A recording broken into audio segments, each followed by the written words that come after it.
E para falar mais sobre o Julho Sem Plástico, recebemos aqui ao vivo no estúdio Arthur Rosa Públio, supervisor de gestão de resíduos sólidos do DEMAI.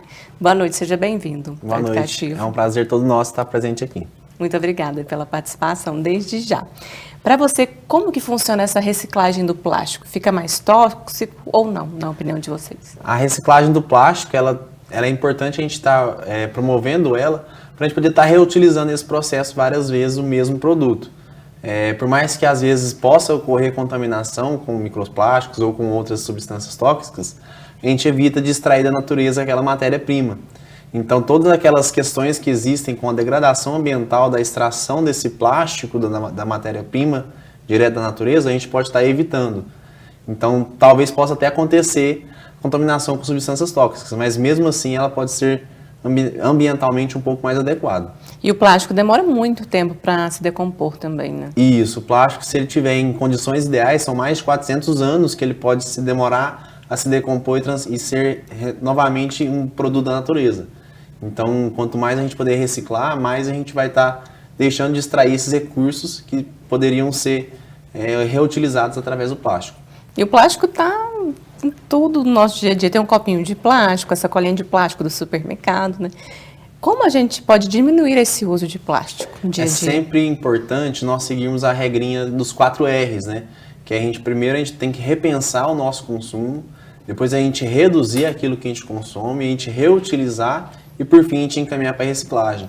Então sempre que a gente estiver nas nossas atividades do cotidiano, do nosso consumo, a gente repensar, opa, será que eu preciso realmente desse tanto de plástico? Desse tanto de plástico? Será que eu preciso usar um copinho descartável várias vezes ao dia? Eu posso usar uma caneca, reutilizar ela várias vezes e depois, quando ela estragar, a gente colocar ela para reciclagem. Então a gente tentar colocar esses 4 R's no dia a dia nosso mesmo, tentando observar as nossas atividades e tentando reduzir o nosso consumo. Vem de uma questão de conscientização, também por isso o Julho Sem Plástico. Isso, é uma iniciativa muito interessante, para a gente poder se sensibilizar, para a gente poder entender toda a nossa geração de plástico, principalmente no nosso dia a dia. Se às vezes nós nos conscientizarmos um pouquinho, deixar de utilizar o plástico, nós vamos ver a importância que é da quantidade de plástico que nós geramos no nosso dia a dia. Exatamente. E entender a importância de destinar da forma adequada. E falando em plástico, temos mais uma reportagem sobre o assunto. Você sabia que estamos sujeitos a respirar uma quantidade de plástico equivalente a um cartão de crédito por semana? Esse é o resultado de uma pesquisa de universidades de 3 países. O vídeo de uma fundação da Malásia que trabalha com educação para o meio ambiente mostra o que nem sempre queremos ver. Os efeitos do uso do plástico em excesso, uma ameaça muito real, capaz de causar grandes estragos ao meio ambiente e à humanidade. Mas o inimigo, criação do próprio homem, nem sempre pode ser visto a olho nu. A degradação de produtos plásticos gera os microplásticos, que estão em todos os lugares, no mar, no solo e no ar. O perigo minúsculo já foi encontrado até no leite materno. Considerado que o processo de descarte, quando a gente está falando, as peças grandes de plástico, elas vão se fragmentando e vão gerando essas partículas que se formam microplástico, e esse microplástico, então, é que tem uma difusão muito ampla, né? E o outro problema adicional é que eles acabam sendo como esponjinhas, né? Outros compostos poluentes vão ficando aderidos a essas superfícies plásticas, o que potencializa esse efeito de contaminação. Pela primeira vez, um estudo avaliou como essas substâncias viajam pelo sistema respiratório. A pesquisa publicada na Revista Física de Fluidos do Instituto Norte-Americano de Física concluiu que estamos sujeitos a inalar uma quantidade de microplástico equivalente a um cartão de crédito como este toda semana. Os pesquisadores analisaram o transporte dos microplásticos de diferentes formas nas vias aéreas pulmonares. Concluíram que a cavidade nasal tem uma velocidade menor no fluxo de ar, o que gera uma alta deposição das partículas. Já as cavidades da boca, laringe e traqueia têm uma velocidade uniforme, com menos acúmulo de substâncias. Antes de chegar aos pulmões, a velocidade do fluxo aumenta, reduzindo as chances de deposição dos microplásticos. As descobertas sobre a dinâmica dos microplásticos nas vias aéreas podem pode contribuir no desenvolvimento de terapias no futuro, atuando na prevenção e no tratamento de doenças respiratórias. No resultado do estudo, os pesquisadores deixam claro: a exposição a partículas perigosas é uma grave ameaça à saúde humana. Nós estamos começando a entender melhor essas rotas de contaminação do plástico e entender o impacto que isso tem sobre a saúde. Mas se a gente olhar o que nós já conhecemos sobre o impacto em outros seres vivos, era para já estarmos aí com esse alerta em velocidade máxima, né? A gente às vezes nem sabe o que é esse microplástico, né, Arthur? Isso, o microplástico, ele, como a reportagem disse, são várias partículas menores que vão se fragmentando no ambiente que nós vivemos. E ele está presente tanto no alimento que nós ingerimos, quanto na água que nós bebemos, no ar que respiramos. Então, quanto mais a gente consome plástico, mais a gente coloca ele de uma forma inadequada, mais isso vai estar exposto ao meio ambiente e vai estar onde nós comumente frequentamos. Isso vem do descarte incorreto do plástico também, Isso, né? Principalmente pelo descarte incorreto, porque caso seja feito o descarte adequado, ele vai ser transformado em novos produtos, ou senão ele vai ser, quando ele está contaminado, disposto no lugar final para ficar ali durante a sua decomposição. Mas se for feito um descarte inadequado, ele vai para os rios, ele vai para o mar, ele vai ficar na superfície terrestre. Então toda essa exposição errada vai estar ajudando a liberar esses microplásticos para a natureza. Por isso a importância da educação ambiental e também da coleta seletiva. Isso, a coleta seletiva ela é o passo mais simples da gente estar destinando da forma adequada. Então é importante que a gente separe o material reciclável daquilo que não é reciclável, a gente saiba o dia que passa o ecocaminhão, isso é muito importante. Tem às a vezes, sirene, né? Bem... Isso, em Uberlândia nós temos nosso caminhãozinho passando com a musiquinha, e a gente separar o reciclável da forma adequada, nós colocarmos no dia do ecocaminhão, principalmente, porque de nada adianta se nós separarmos o reciclável, mas a gente não pôr no dia certo. Se ele não for colocado no dia certo, ele não vai ser encaminhado para as cooperativas de catadores. Então é muito importante a gente estar destinando de forma adequada com a coleta seletiva. E também separar de forma adequada. Não adianta só colocar uma garrafa PET, por exemplo, suja. É bom passar uma aguinha na caixa também de leite, descartar. É sempre bom a gente higienizar aquilo que é possível, né? No nosso país, toda a reciclagem passa pelas mãos de alguém.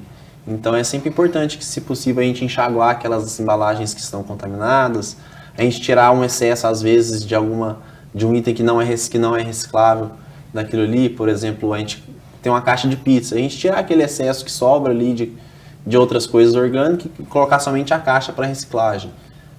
A questão de embalagens de Danone, embalagens que tem líquidos mesmo, a gente poder enxaguar e encaminhar para reciclagem para poder ajudar o pessoal que trabalha diretamente com as mãos com esse material. Sim, é um hábito, né, que é criado dentro de casa, e é bom também, inclusive, ensinar para as crianças também, que elas aprendem desde cedo que tem que ter essa conscientização, não jogar o lixo na rua, que tem muito adulto também jogando lixo na rua. A criança nem está jogando hoje em dia, é com adulto mesmo. Isso, a educação ela inicia, né, com as crianças, porque as crianças puxam a orelha dos adultos. Então é importante que a gente ensine as crianças a fazerem a forma adequada, mas também que os adultos deem exemplo, porque o exemplo ele transforma e ele arrasta. Então, caso as pessoas se sensibilizem de que isso é importante, cada vez mais a quem está ao entorno vai ver que aquilo ali é importante e vai fazer também da forma adequada. E Uberlândia tem destacado também na coleta seletiva, quase todos os bairros de Uberlândia já estão com essa coleta, né? Atualmente nós temos 61 bairros com coleta seletiva e isso corresponde a 85% da população. Então, a maioria das pessoas hoje tem o serviço à disposição, um caminhãozinho passando em todas as ruas, com a musiquinha num dia específico para poder recolher esse reciclável e encaminhar para as cooperativas de catadores. E nós estamos propondo até o final desse ano implantar em 100% da coleta seletiva, seja na modalidade porta a porta, que é o caminhãozinho passando em todas as ruas, ou na modalidade ponto a ponto, que são pontos específicos que a população pode estar levando o reciclável para a gente poder estar recolhendo. É uma forma de aumentar a eficiência da coleta seletiva. É importante também que a pessoa faça selecione os lixos também. Não adianta a coleta seletiva estar bem estruturada se a pessoa não separa o lixo. Exatamente. A conta não fecha ali. A gente precisa do apoio da população.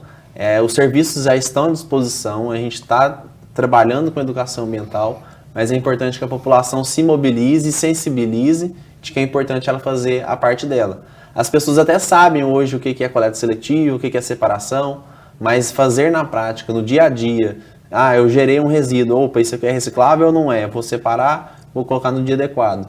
Isso é o principal desafio, elas entenderem a importância disso e a principal importância que é a inclusão dos catadores, né? Então todo esse reciclável ele é doado para as cooperativas e gera trabalho e renda para os catadores de uma forma muito mais adequada do que se eles estivessem nas ruas. É literalmente pensar no próximo. Exatamente. E falando em meio ambiente, na tarde de hoje aconteceu a assinatura de um novo contrato da Prefeitura de Uberlândia com a Caixa Econômica Federal para o financiamento de mais de 100 milhões de reais que serão investidos em obras de água e esgoto. Confira mais detalhes na reportagem de Matheus Minúcio, com imagens de Felipe Leonardo. Um novo contrato de mais de 100 milhões de reais foi firmado pela Prefeitura de Uberlândia junto à Caixa na linha de financiamento à infraestrutura e ao saneamento, o Finisa 3. O investimento beneficiará os bairros da Zona Leste, Oeste e Sul da cidade. O saneamento ele é totalmente proporcional ao investimento, né? E essa sucessão de investimentos na hora certa fez Uberlândia estar sempre bem colocada. Esse é mais um pacote de investimento. Olha, nós passamos num pacote gigante para distribuição de água, depois para um retrofit do Berabinha, que é para o tratamento do esgoto, e agora nós estamos falando em redes de água e redes de esgoto. Isso proporciona o crescimento sustentável da cidade, sem impactar o meio ambiente. Na tarde de hoje também foi assinada a ordem de serviço para execução de uma nova adutora, com mais de 3 mil metros de extensão. O objetivo é potencializar o abastecimento de água para bairros como Morumbi, Alvorada e Dom Almir. Você, para poder ter vazão, primeiro no esgoto, principalmente nessas regiões mais carentes da cidade, você tem que aumentar as adutoras. Você olha aquela região no Morumbi, Zaire Resende, enfim, São Jorge, as grandes regiões de Uberlândia. Elas precisam ter um aumento da capacidade da vazão desse esgoto.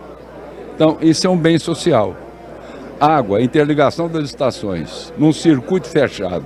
Se faltar numa estação, uma abastece a outra. É segurança no abastecimento. Para a coleta e tratamento de efluentes, haverá uma ampliação de mais de 17 mil metros na rede de esgoto. As obras contemplam um coletor-tronco instalado no Córrego do Óleo, na Zona Oeste, outro na Avenida Rondon Pacheco e também um na Zona Sul, atendendo dos bairros da região do São Jorge e Elison Prieto, a região dos bairros Shopping Park, Copacabana e Tabajaras. No curto prazo, a principal coisa que a gente pode falar é mais moradia. Por quê? Porque todo empreendimento que for acontecer, ele tem que ter certificado que ele vai ter capacidade de água e de esgoto. Então esse é o primeiro passo. Segundo passo, algumas infraestruturas, principalmente reservação, permite a gente não interromper a rede, não interromper o abastecimento e manutenções. Então esses também são impactos que a população sente. Outro impacto que a população irá sentir é no seu dia a dia com as obras acontecendo. Com uma única exceção, a previsão é que elas terminem até o final de 2024. Sofreremos junto obras de 23 quilômetros de vias por todo o tecido urbano. O que é mais importante? Se não fizer isso, a gente não consegue viabilizar o resto. A previsão e todo o investimento que está sendo feito, o prefeito gosta de terminar no mandato dele, né? Tirando o coletor da região sul, que vai passar ali desde do Glória, São Jorge até Uberabinha, que é uma obra um pouco mais demorada, o restante termina dentro desse mandato mesmo. Que bom, boas notícias para Uberlândia, né, para o meio ambiente, esses investimentos. Quanto mais investimento em saneamento básico, mais saúde para as pessoas. Então, é um investimento que está sendo feito no setor de água e de esgoto, junto com o da coleta seletiva também, que nós estamos ampliando né? a disponibilidade para as pessoas. E é um investimento importante para poder levar essa segurança na saúde das pessoas mesmo, para poder ampliar a questão econômica, a questão de desenvolvimento social das pessoas, levar condições adequadas de moradia e também de trabalho e renda para as pessoas. Quanto mais pessoas vierem morar, ter suas atividades econômicas, mais emprego, mais renda e movimentação para a cidade. E a qualidade também nessa coleta de resíduos, né, da cidade. Isso. Hoje a coleta até trazendo um pouco mais de informação, a coleta hoje domiciliar, ela acontece em todos os bairros da cidade, então hoje tem coleta de lixo em toda a cidade, tem água em toda a cidade, tem coleta de esgoto e tratamento em toda a cidade, e é por isso que nós temos cada vez mais investimentos para poder trazer uma qualidade de vida adequada para a população. A conscientização não é só de usar menos plástico, é também a conscientização do uso de água, de não jogar o lixo na rua, que a gente já falou, é conscientização para o meio ambiente, que é para todos nós, inclusive. Isso, aquela regrinha do repensar, reduzir, reutilizar e reciclar, ele serve para resíduos sólidos, né, coleta seletiva, também serve para água, serve para energia, serve para nosso consumo do dia a dia. E o DEMAI, o município de Uberlândia, cada vez mais tem investido em disponibilizar os serviços para a população. Então a gente também conta com a ajuda da população em fazer a parte dela, em utilizar a água que está disponível de forma adequada, no esgoto somente colocar aquilo que pode ser colocado, né? Tem muitas pessoas que jogam muitas coisas que não deveriam ir lá. Aí isso pode ocasionar, por exemplo, entupimento de esgoto. Até de papel redes. No vaso de Não que é também adequado. jogam, né? Então é importante que a gente faça a nossa parte, né? Porque os investimentos estão acontecendo para poder ter uma cidade de forma organizada, um crescimento urbano de forma organizada. Então, que a gente possa estar fazendo nossa parte e contribuindo com o meio ambiente. Exatamente. Então, para a gente encerrar, vou deixar um espaço aberto para o seu recado. Você que trabalha nessa área, né? Júlio sem plástico. Deixa o recado para quem está nos assistindo. Um resumo aí da nossa ópera de hoje. Muito bom. É muito importante nós nos conscientizarmos sobre a importância de reduzir o nosso consumo de plástico e também encaminhar ele para a reciclagem. Hoje, a reciclagem está à disposição para a população em quase totalidade da cidade.